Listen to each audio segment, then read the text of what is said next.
भोलेनाथ पार्वती जी को ये राम कथा की वाल लीला का श्रवणपान कराते हुए कहते, पार्वती भगवान राम जब धीरे से और बड़े हुए तो भगवान की अद्भुत लीला अयोध्या में और हुई। वो लीला क्या है? एक बार कौशल्या जी ने भगवान को स्नान ध्यान करा करके पालने में झुला दिया था। भगवान पालने में सो रहे थे। अच्छा, भगवान पालने में सो रहे थे ना, तो कौशल्या जी बढ़िया उठी, स्नान करके आई। सबसे पहले जाकर के कौशल्या जी ने वस्त्र आज धारण करके भगवान का पूजन करने के लिए भगवान के मंदिर में गई। ठाकुर जी का बढ़िया सुंदर पूजन किया। पूजन करके मक्खन मिश्री का भोग मंदिर में लगा दिया, पर्दा लगा दी। सोच रही भगवान का भोग लग जाए 2, 4, 5 मिनट के बाद तो प्रसाद का वितरण किया जाए। चली गई जहां भोजन पकवान बन रहा, देखने के भोजन पकवान सब कैसे बन रहा है। अब सोच रहे हैं कि अब तो भगवान का भोग लग गया होगा, चलो देखा जाए। आज भगवान का भोग प्रसाद पाने के लिए कौशल्या जी पधारी। और जैसे पर्दा हटाई, देखती क्या है कि राम जी आज मक्खन मिश्री की कटोरी हाथ में लेकर के प्रसाद पा रहे थे। कौशल्या जी को लगा ये बालक को तो मैंने पालने में झुलाया था, यहां कैसे आ गया। दौड़ के गई पालने में, देखती राम जी पालने में झूल रहे हैं। अब वहां से दौड़ के आई कौशल्या जी जब यहाँ पूजन स्थल में, तो यहाँ भगवान मक्खन मिश्री खा रहे हैं। कौशल्या जी को लगा मैं ये क्या देख रही हूँ, कहीं मैं पागल तो नहीं हो गई। यहाँ भी राम जी दिख रहे हैं और वहां भी राम जी दिख रहे हैं। गोस्वामी जी ने वर्णन किया, यहाँ उहाँ दुई बालक देखा, यहाँ उहाँ दुई बालक देखा, यहाँ उहाँ दुई बालक देखा, यहाँ उहाँ दुई बालक देखा। मत भ्रम मोर की आनी बिसेखा, मत भ्रम मोर की आनी बिसेखा, मत भ्रम मोर की आनी बिसेखा। यहाँ भी राम जी, वहां भी राम जी। कौशल्या जी का दिमाग काम करना बंद कर दी, मैं ये क्या देख रही हूँ। हाथ जोड़ करके राम जी के पास जब खड़े हुए, भगवान राम ने आज कौशल्या जी को अपना विराट रूप का दर्शन करा। दिख रावा मातहि निज अद्भुत रूप अखंड, रोम रोम प्रतिलागे, कोटि कोटि ब्रह्मा, कोटि कोटि ब्रह्मा। इतना विराट रूप का भगवान ने दिव्य दर्शन किया है। भगवान के एक एक रूप में करोड़ों करोड़ों ब्रह्मांड आज कौशल्या जी को दिखने लगा। कौशल्या जी का दिमाग काम करना बंद, मैं क्या देख रही हूँ। ये तो सारे संसार को बनाने वाला मेरे घर में बालक बन करके आया है। अब कम से कम इस बालक को गोद में उठाऊं, लेकिन अब पुत्रवत स्नेह तो रह ही नहीं जाएगा। क्योंकि मैंने भगवान का ऐसा स्वरूप का दर्शन किया है कि अब बेटी का भाव तो नहीं होगा, ये तो भगवान का भाव होगा। अब मुझे भगवान पुत्र के रूप में पाने चाहिए। भगवान ने कौशल्या जी के भाव को समझ करके मुस्कुराए। हम मुस्कुरा करके माया से कौशल्या जी को मोहित कर दिया। कौशल्या जी ने भगवान के दिव्य स्वरूप का दर्शन करके सारी झांकी को भगवान के सामने कौशल्या जी भूल गई और राम जी को गोद में लेकर के कौशल्या जी सजनों आज पुत्रवत स्नेह राम जी से करने लगी। बोलिए सियावर रामचंद्र भगवान की। एक बार भगवान राम बालकों के साथ अयोध्या के आंगन में खेल रहे थे। महाराज दशरथ भोजन करने जा रहे थे। अब दशरथ जी विचार करेंगे मैं भोजन करने जा रहा हूं तो राम जी भी आ जाएं और मेरी थाली में राम जी भोजन करें बैठ के। हर पिता की इच्छा होती है अपने पुत्र को अपने साथ भोजन कराए। वही इच्छा दशरथ जी की हुई। दशरथ जी भोजन करने जा रहे थे। संत जन कहते हैं दशरथ जी भोजन करने के लिए बैठे आसन पर। बढ़िया सुंदर थाली में 56 प्रकार का भोग आ गया। भोजन की थाली जैसे सामने आई तो महाराज दशरथ को राम जी की याद सताई। राम जी की याद में दशरथ जी ने तुरंत सबसे पहले सुमंत्र जी को बुलाया। जो दशरथ जी के मंत्री थे सुमंत्र। सुमंत्र जी इधर आओ, मैं भोजन करने जा रहा हूं। राम जी को बुला के लाओ, मेरे साथ भोजन करें। राजा का आदेश मंत्री को तो मानना पड़ेगा। सुमंत्र जी चल पड़े राम जी को बुलाने के लिए। जब राम जी को बुलाने के लिए गए तो राम जी छोटे छोटे बालकों के साथ अयोध्या के आंगन में खेल रहे थे, लेकिन राजा साहब के बुलाने पर राम जी ने आने से मना कर दिया। बोले भक्तवत्सल भगवान की जय। गोस्वामी जी कहते भोजन करत बोल जब राजा तो नहीं आवत तज बाल समाज। भोजन कर रहे थे लेकिन भगवान राम को बुलाए, भगवान राम आए ही नहीं। और जब राम जी नहीं आए तो इस दृश्य को देख लिया कौशल्या जी ने। कौशल्या जी को लगा रहे मैं क्या देख रहे हूं, भगवान बालकों के साथ में खेल खेल रहे हैं, किसी मंत्रणा में किसी मीटिंग में नहीं बैठे हैं, फिर भी पिता के बुलाने पर नहीं आए।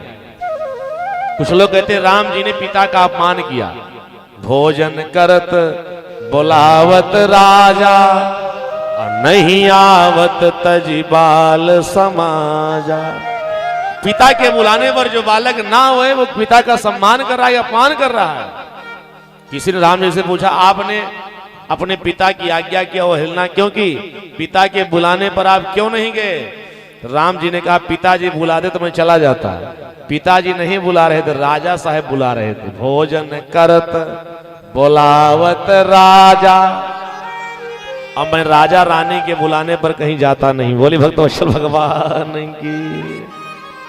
कौशल्या अगर चाहती दासी को बुलाती, हजारों दासियां काम करने वाली थी अयोध्या के में, किसी दासी को बुला के जाओ अब की बार कह देना कि राजा साहब नहीं रानी साहिबा बुला रहे हैं। लेकिन कौशल्या जानती हैं कि राम जी राजा रानी के बुलाने पर आने वाले नहीं। दासी को ना भेज करके स्वयं राम जी को बुलाने के लिए कौशल्या चली। और जैसे राम जी ने देखा कि मेरी माँ आ रही है, कौशल्या जी आ रही हैं, राम जी को बुलाई तो राम जी ठुमुक ठुमुक करके कौशल्या जी के साथ चल पड़े। गोस्वामी जी ने बढ़िया सुंदर भाव दिया। कौशल्या जब बोलने जाई, कौशल्या जब बोलने जाई, कौशल्या जब बोलने जाई, कौशल्या जब बोलने जाई, ठुमुकी ठुमुकी बब चले पराई, ठुमुकी ठुमुकी प्रभु चले पराई, ठुमुकी ठुमुकी प्रभु चले पराई। भगवान ठुमुकते हुए चल पड़े। एक कथा शिक्षा देती है भगवान को वही बात, राजा रानी बुलाएंगे तो भगवान नहीं जाएंगे। भगवान को अगर बुलाना है, पाना है तो हमको आपको सबको छोटा बन के जाना पड़ेगा। भगवान आज कौशल्या जी के बुलाने पर चल पड़े। इस तरह से भगवान के एक एक दिव्य लीलाओं की कथा रामचरितमानस में गाई गई। भगवान का मुंडन संस्कार कराया गया। गोस्वामी तुलसीदास जी कहते भगवान प्रातः काल की वेला में सुबह ब्रह्म मुहूर्त में उठते हैं, माता पिता के चरणों में प्रणाम करते हैं। ये संस्कार हमको आपको सबको राम कथा सीख करके अपने संतानों को देना चाहिए कि प्रातः काल उठ के रघुनाथ मातु पिता गुरु नाम ही माँ।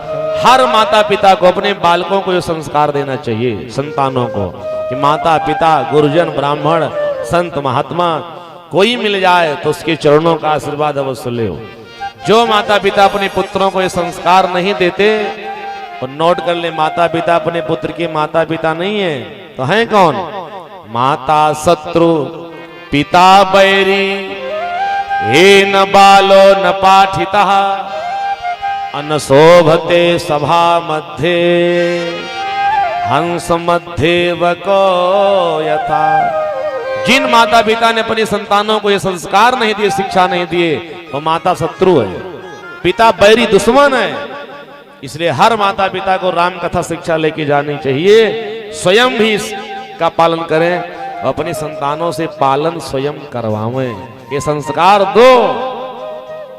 लेकिन आजकल की संतानें चौराहे पे जाके सिगरेट पिएंगे, धूम्रपान करेंगे, उनमें शर्म नहीं है। लेकिन माता पिता के चरणों में, गुरुजनों के चरणों में झुकने को बोल दिया जाए तो उनको लज्जा आती, शर्म आती है।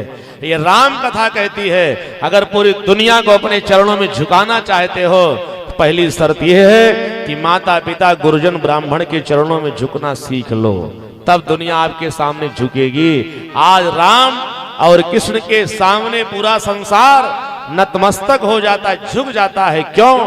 क्योंकि राम जी और कृष्ण जी दोनों माता पिता गुरुजन ब्राह्मण जन साधु संत बड़े बुजुर्गों के चरणों का आशीर्वाद लेना कभी नहीं भूले हैं। हमको आपको भी नहीं भूलना चाहिए। संसार सागर में झुकना ही श्रेष्ठता की सबसे बड़ी पहचान है। जिसने झुकना नहीं सीखा वो कभी श्रेष्ठ नहीं बन सकता, याद रखना। और संसार में दो ही ऐसे लोग हैं जो कभी किसी के सामने झुकते नहीं। कौन? शुष्क काष्ठानी मूर्खश्च ना नमन्ति कदाचन। जंगल में जो सूखे वृक्ष हैं, जिनमें फल नहीं, पत्ते नहीं, पुष्प नहीं, वो याद रखना वो वृक्ष टूट जाते हैं लेकिन झुकते नहीं हैं। फलदार वृक्ष सदैव झुक जाता है। याद रखिएगा, शुष्क काष्ठान यानी सूखा पेड़ और मूर्ख प्राणी, मूर्खश्च ना नमन्ति कदाचन, यही दो हैं जो संसार सागर में किसी के सामने झुकते नहीं हैं। आप सबसे एक निवेदन है, दुनिया को अपने सामने झुकाना है, संसार को झुकाना है, समाज को झुकाना है, तो अपनी संतानों को शिक्षा दो कि वो माता पिता गुरुजनों के चरणों में झुकना सीख ले। बोली भक्त वत्सल भगवान की जय। ऐसी भगवान की दिव्य लीला चल रही है। धीरे धीरे भगवान जब और बड़े हुए, जंगल में रहने वाले महात्मा विश्वामित्र जी के मन में एक चिंता व्यापी। क्या? इस धरती पर भगवान का अवतार हो चुका है अयोध्या के आंगन में, और जब तक राक्षसों का उद्धार नहीं होगा तब तक मुझे चैन नहीं है। गाधि तनय मन चिंता व्यापी हरि बिनु मरहि न निश्चर पापी। बिना भगवान के निशाचरों का उद्धार होने वाला नहीं। तो आज विश्वामित्र जी जंगल में रह करके महामुनि के रूप में तप करते, तपस्या करते हैं। विश्वामित्र जी महाराज आज सज्जनों जब करते थे तो राक्षस सुबाहो सब आकर के मारीच आज सब इनकी यज्ञ में बाधा डालने का काम करते थे।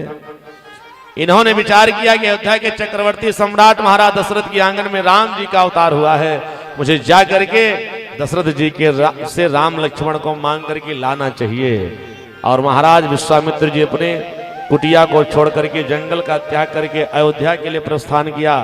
अवधवासियों को पता चला आज अयोध्या में महामुनि विश्वामित्र जी का आगमन हो रहा है कि मुनि आगमन सुना जब राजा, मुनि आगमन सुना जब राजा, मुनि आगमन सुना जब राजा, मुनि आगमन सुना जब राजा, मिलन गयो लई विप्र समाजा, मिलन गयो लई विप्र समाजा।